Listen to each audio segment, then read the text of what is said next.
Well, hello, everybody, and welcome to this episode of Classroom Matters with me, your host, Christy Houle.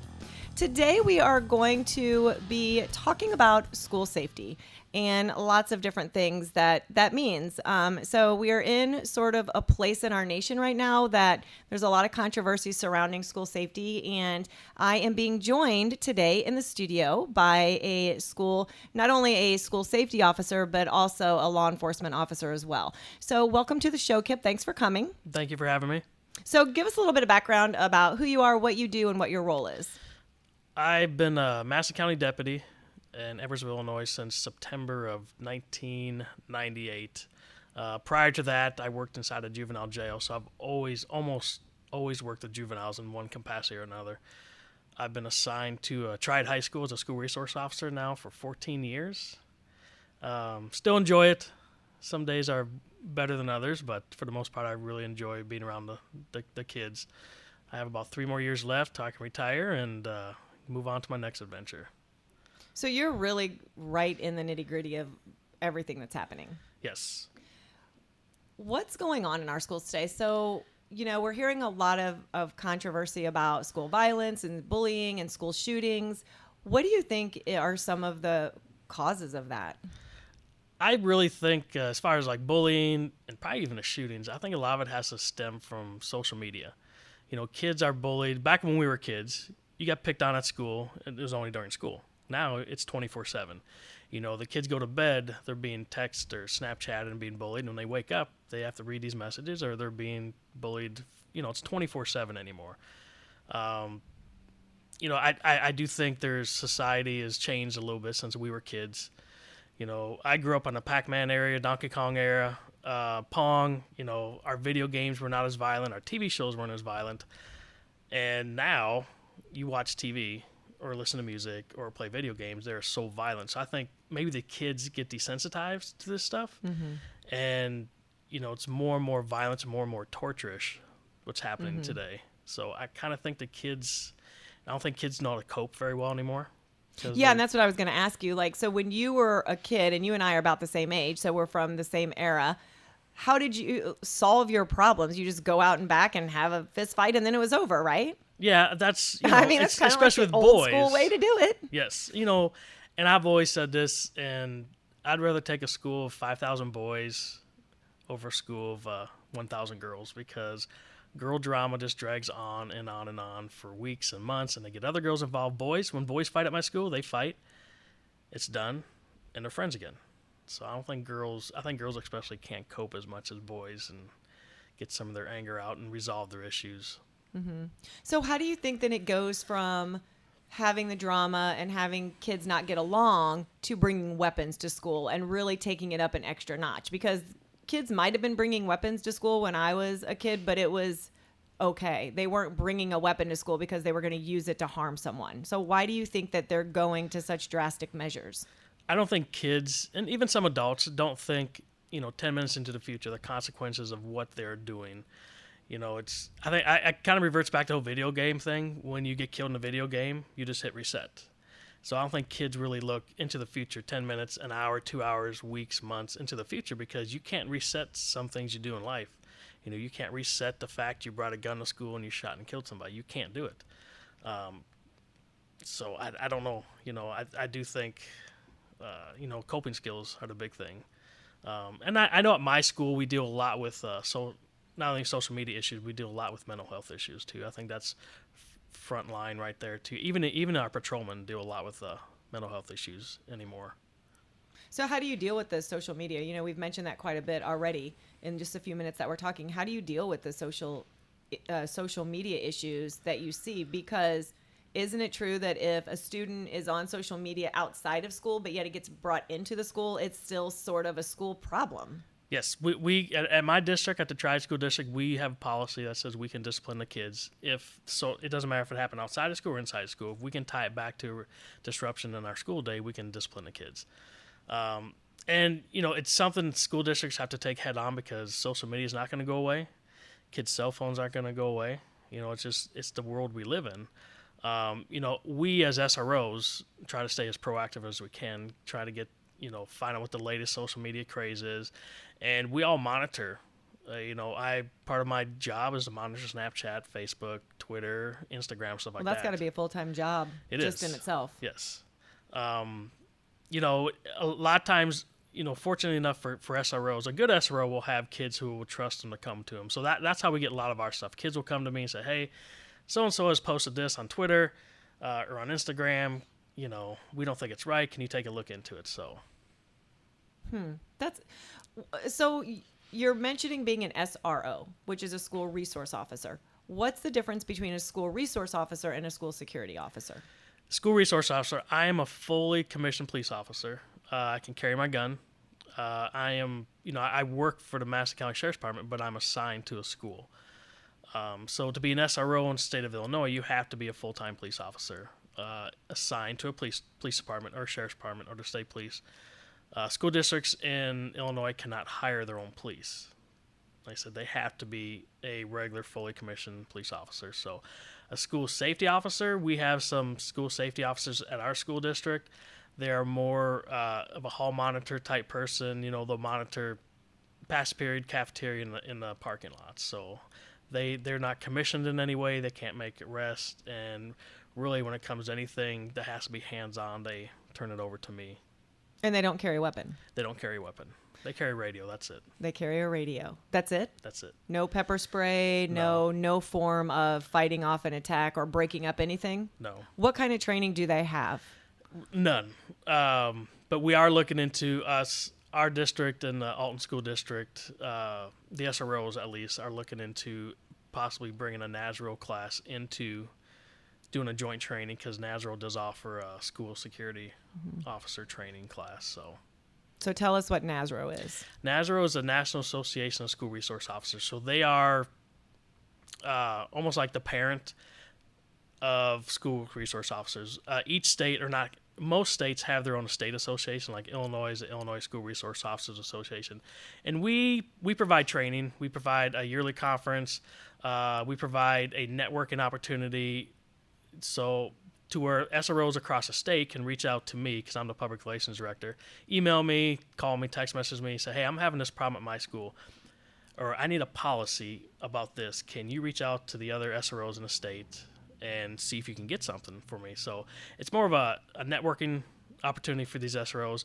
And I have the ability now to, we communicate a lot with like Iowa and Indiana and Kentucky and Wisconsin SROs. So if I'm having my problem in Troy, I guarantee the police officer, the SRO up in Rockford is having the same problem. So we can kind of network, kind of bounce ideas off each other to see how they're solving their problem as opposed to how I'm solving my problem. So. Mm-hmm. So do you think that the lack of training, because I'm sure it's like that in districts across the nation, it's not just where you are, that a lot of school safety officers or school security officers, whatever they might be called in each district, I think that you speak to a wide range of districts when you say they don't have a lot of formal training. So do you think that lends itself to more situations arising with those folks, or that those would occur? Because we see a lot of times on the news that on video where this school security officer or school safety officer did XYZ with a student. Do you think that any of that has to do with lack of training, or it's just would happen regardless? I think it does have to do with lack of training. We utilize our school safety officers. Like I said, more of a monitoring person. I'm very fortunate enough that we don't have as much violence as we would say like a school district in Champaign, Chicago, or Peoria. I'm a very rural district, but we still have problems. I think our school security officers, most of them are retired individuals from whatever line of work they did as a full-time career. I've yet to have a situation in my 14 years where one of the school security guys got injured. Most time, if a fight breaks out, they can just yell at these kids and they will stop because they're an authority figure, a parent, or, an adult figure. But I do feel like some of the bigger school districts definitely who have more security officers who are utilized the proper way and what they're supposed to be. If they're not trained properly, then yes, they're going to have issues. Mm-hmm. And so you're also a board member on another association for the state, correct? Yes. Okay. And that one's the Illinois School Resource Officers Association. And you guys just probably do the same types of things, right? Yes. Yeah. As far as training and like connecting with each other? Yes. Okay. So we're going to talk a little bit about a huge issue right now in all states across the nation, arming teachers. After the Parkland shooting, I was receiving calls probably 3 to 4 a week from rural school districts, mainly in Southern Illinois, who there might be 1 or 2 cops working the whole county. Say, what can we do to make our schools more secure? I gave them various options as far as, hire off-duty cops. They're not SROs, but they are armed security, and they can carry their gun inside the school. I even had superintendents and principals contact me, say, what do you feel about us going to the part-time police academy? I said, well, here's the steps you have to take. You have to get sponsored by police department. So if your school's in a small town, you have to technically get hired on by that city or that town. Same way, if you're a rural school, you have to technically deputized, get hired on by sheriff's department. I said that there's an opportunity. I said, if the nearest cop is 45 minutes away because there's only 1 cop in the whole county, I said it's probably not a bad idea. As far as arming teachers, I think the best line of defense obviously is to get a police officer, SRO, inside your school. Teachers are there for a reason, and the reason they're there is to teach our kids. So I would feel awful if a teacher was teaching and something happened and a kid got their gun, because now you got a gun in play in the hands of a kid. As a police officer, we go through training every year. We went through the police academy, and we're taught different ways to secure our weapons. So I think that a teacher's role, honestly, is to teach.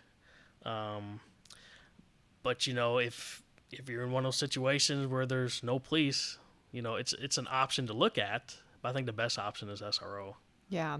And I think too, when you kind of say it from that standpoint, like as a police officer, you guys go through tons of training, and you know what type of situation to get in, you know what to look for, you know how to use your weapon, you know how to keep a cool head, right? So it's almost like they're wanting to just put weapons in the hands of folks that have had just the smallest amount of training that you guys go through, and it doesn't really seem rational to do that sometimes. But like you said, I think that it could be an option, but every situation is different. Yeah, you don't want to do a knee-jerk reaction and start arming teachers who probably shouldn't have them. Mm-hmm. For one, I did a active killer training today for my district, and just showing the slides and talking about different ways to do things, different ways to survive, whether it be a shooting, a knifing, or whatever. Some of these teachers were just their anxiety got to them so much, and they said they broke down and they cried and they didn't want to participate in the actual scenarios that we did. Nothing against them. That's not what they wanted to do in life. They did not want to be cops. And we kind of laid out to them. I was like, for some of these smaller schools, there's no SRO. You are the front line defense till the police get there. And I think it came as a shock to a lot of these teachers that, I don't know if I can do this. I don't know if I could defend my classroom. I don't know if I could, attack a shooter or somebody with a knife until the police get there. And, a couple teachers broke down today, which, like I said, there's nothing against that. They just are not. That's not what they came into it for. Exactly, that's not what they came into it for. But it's a reality nowadays. Well, and I was going to ask you, do you think that that's part of the reason why we have a teacher shortage? Do you think that has anything to do with the teacher shortage that we're looking at nationally now? Is some of the things that are happening around school violence? I think school violence and maybe the lack of respect that some kids give teachers, not only teachers, but 14 years ago when I started in the school, if you came down the office and were cussing out the assistant principal, there's consequences. Sometimes I even took you to jail.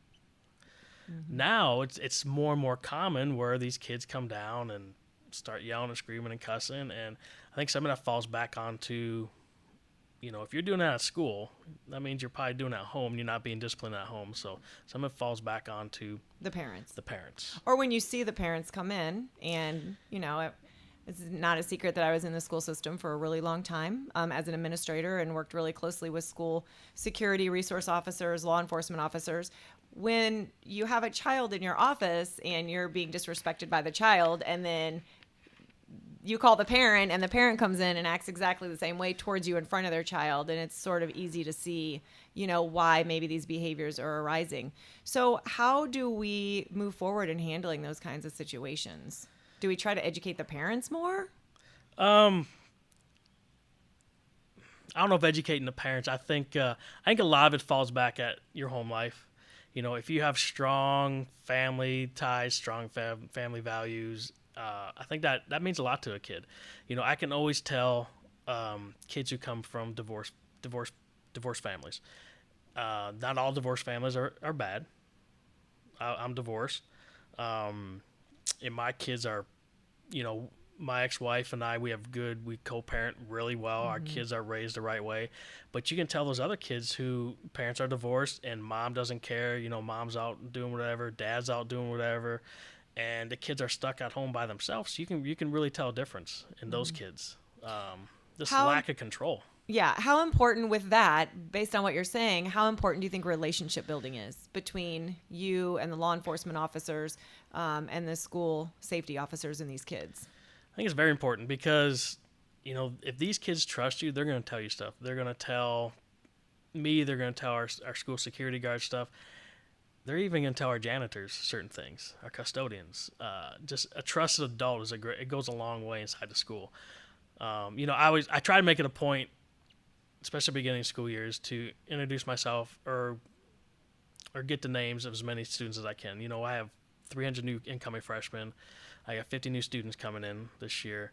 So I try to make it a point to say hi, smile, and talk to as many kids as I can, whether it be during a pass period or a cafeteria, stuff like that. I think just a simple hello and a smile to a kid could change a bad day to a good day.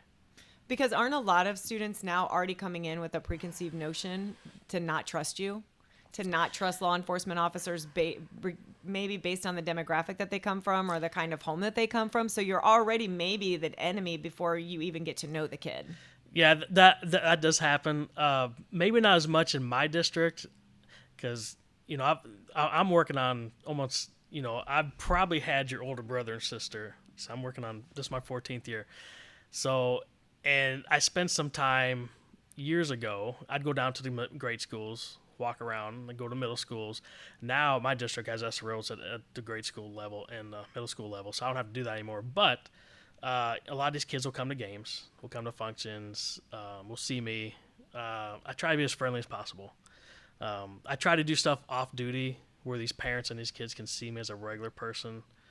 So, and my kids and my wife joke with me. They said, we can't take you anywhere because you know everybody I know in everybody. The community. Yes. But that's kind of how it should be, right? It should be. My dad was a police officer for 30 years, and he was sort of like that in the community. Everybody knew him. He was friendly with everyone, whether he was on duty or off duty. And I think that speaks a lot when you do see kids out and you build those relationships with them. Because I think that having a relationship is going to be a vital part of possibly stopping something that could happen. Yes. Definitely. Yeah. Yep. So I wanted to also ask you, we're talking a lot about relationship building and sort of where kids are now as opposed to where they were. Do you really think that there is a huge difference in the amount of school violence that we have now as opposed to 20 years ago when we just didn't know about it then? It was really happening. Because I think sometimes people get the impression that, okay, we've always had this. It's just not been publicized as much in the past. But it's really not changed that much.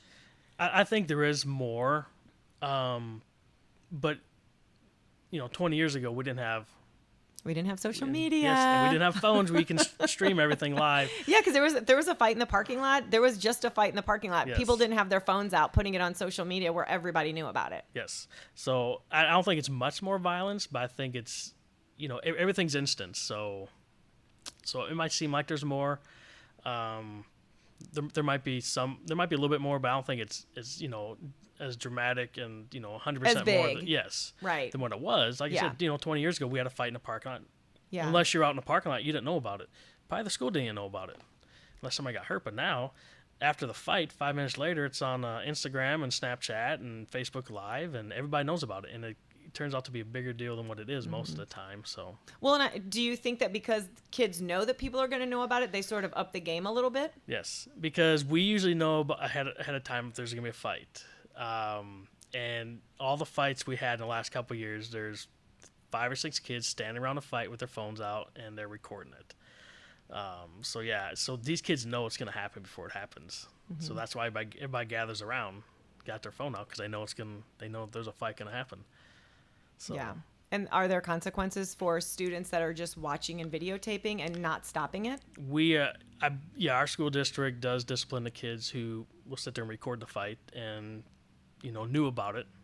So, and that's on an individual case by case, as to what the punishment is. Mm-hmm. But just being there. Yeah, just being there. Just being there and not trying to stop it. Not trying to stop it, yes. Not trying to stop it. Where do we go from here with school violence? I mean, you're in the field, you're in the work, you're seeing it every day. And like you said, it may not be as big in your district as it is, but I know you're watching the news, you're reading articles, you're sort of on the cutting edge of what's happening because that's sort of what you do for a living. Where do we go from here? And is there do we go anywhere? What do we do? I think we need to change the way people use social media. We need to change. I saw a great article or a news story on Facebook the other night, and it was a 5-year-old black kid and a 5-year-old white kid, and the 5-year-old white kid shaved his head because his best friend was a black kid, had a shaved head. So they did this in order to trick the teacher. 5-year-old kids can't see black and white; they see each other. So I think, if people kind of change their outlook on life, because I think stuff like that, hatred and violence, it's learned. You aren't born with that. So I think if people just start looking more and more deeply into themselves, say, this is a great world still. But I think people just need to kind of change, when it comes to drama. Don't be the center of drama. I always tell my daughters, I was like, do not be that mean girl at school. Mm-hmm. And they're not, but because I see it. Is it hard for you to be raising kids and sending them off to school in kind of the way things are going right now, or are you feeling pretty comfortable with it?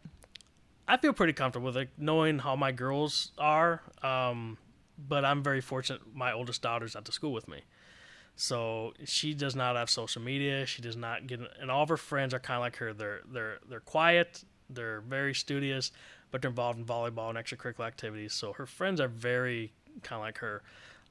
She goes, Dad, I don't want to be I don't want to have social media, because I always ask her, because you never know, because she was brand new to the district when she came her freshman year. I was like, you never know how kids will react to her knowing who I am, because there's kids at my school who don't like me. So I didn't want them to take it out on her. Mm-hmm. So every once in a while I'd ask, hey, any kids ever bug you? Any girls or boys? Nope. She goes, Dad, they all think it's so cool that you're the SRO and that you're my dad. I was like, really? I said, well, that's good. But no, I'm very fortunate to have my daughter there, and in 2 years I have my second daughter there, so I get to be around my daughters every single day and kind of watch out for them, mm-hmm. Which makes me, I got a more vested interest in my school, keeping it safe now, knowing that my 2 daughters are there. So, mm-hmm. Yeah, and I think that we've all been sort of conditioned to expect a level of safety that we'd never really cared about in the past, that now, I'll walk into a school and if the front door is not locked, I'm like, oh my gosh, I can't believe that the front door is not locked. What kind of school doesn't lock their front door now? But we've been conditioned to think that way, because 20 years ago, I would have been upset if it wasn't unlocked, because now I got to wait for somebody to come get me. But it's sort of the opposite now. Yes. Where if you walk into a building and there's no camera and you have to be buzzed in, it's like, oh my gosh, they're not safe here, which is a conditioning. Yeah. I mean, it's sad, but we're all what I'd call conditioned yellow, mm-hmm. for the most part. We're all very, very observant. Conditioned yellow. Yes. I like that. It bugs, and this is with any cop, I would say, my wife, my kids know where to sit at a restaurant. I was just going to ask you that. It's so funny that you said that, because my dad was the same way. He always wanted to be facing the door. Yes. Always, and I carry my gun everywhere I go except for the gym. And I tell my wife and my kids, and I was like, something happens, I'd feel awful that I could not prevent somebody else from getting hurt. Especially in the world today, just recently the Walmart shooting, the shooting in Dayton, Ohio, with the shooting at the nightclub, I would feel awful if I could not prevent that. I raise my grandson. I take my gun inside his daycare when I drop him off because I would feel awful if somebody followed me in there, if there was an upset parent in there with a gun and started shooting little babies. So I'm always alert to what's going on around me. So, and sometimes it bugs my wife. But she'll be happy if anything ever comes She'll down. be You'll happy, be there to yes. protect her. Yep. So as we wrap up, give me most of our listeners are teachers, educators. What kind of advice would you give them going into their classrooms every day if they're feeling that anxiousness, or maybe if they have a high rate of school violence or fighting? Like, what could you possibly say to them as a school resource officer, a law enforcement officer, to have them feel a little bit more comfortable with how they can handle themselves? Carry yourself with confidence. If you have an idea to make your school safer, tell your administrator. That I encourage all of our new teachers. I did a presentation last week of all of our new teachers. I said, hey, if you did something different at your other school district that we're not doing here and you liked it, come to me. I said, I am all about improving the school safety. If you have ideas, let us know. One of the things I always found, and I'm very big on this, as during passing period, have our teachers out in the hallways, because just having an adult presence will kind of cut down on some of the foolishness that happens in the hallways. So, but I would tell these teachers, you're the adult, you're going to run that school. Don't be overwhelmed. Have some confidence in what you're doing. Have some confidence in your administrators and the SRO, especially the SRO there. Your SRO should be very visual. He should be walking around. He should be visiting classrooms. At my school district, we're doing a survey this year. We're going to give to all the students. Where do you feel unsafe inside the school? Where do you feel unsafe at athletic events? So that way I know, so I can kind of change the way I patrol inside the school. And where do you feel safe? We want to know that too. So all good ideas. Yeah. Speak up. Teachers, if you have some good ideas, like we're just all here together working as a team. So where can our listeners find you or reach out to you or contact you? They can reach out to me. I will give you my school email address. It's kip.hingley, HEINLE at TCUSD2.org. That stands for Tri-Community Unit School District 2.org. I'm also on the Illinois School Resource Officers Association website, or on our Facebook page. If you go to the web page, you can do contact us. That goes directly to me. I'm always looking for better ideas. So if any of the listeners have good, what you're doing in your school district, you like it, let me know, because my main goal is protect every single kid in any school. So. Yeah. Well, thank you, Kip. Thanks for coming in today. I love the fact that you were able to come into the studio. I mean, this is such an important topic that is so prevalent in our schools right now. I really appreciate you taking time away from being at the school and at your department to be here. So I really appreciate it. Thank you. And you can catch us on the educate.today website. This is Christy Houle signing off.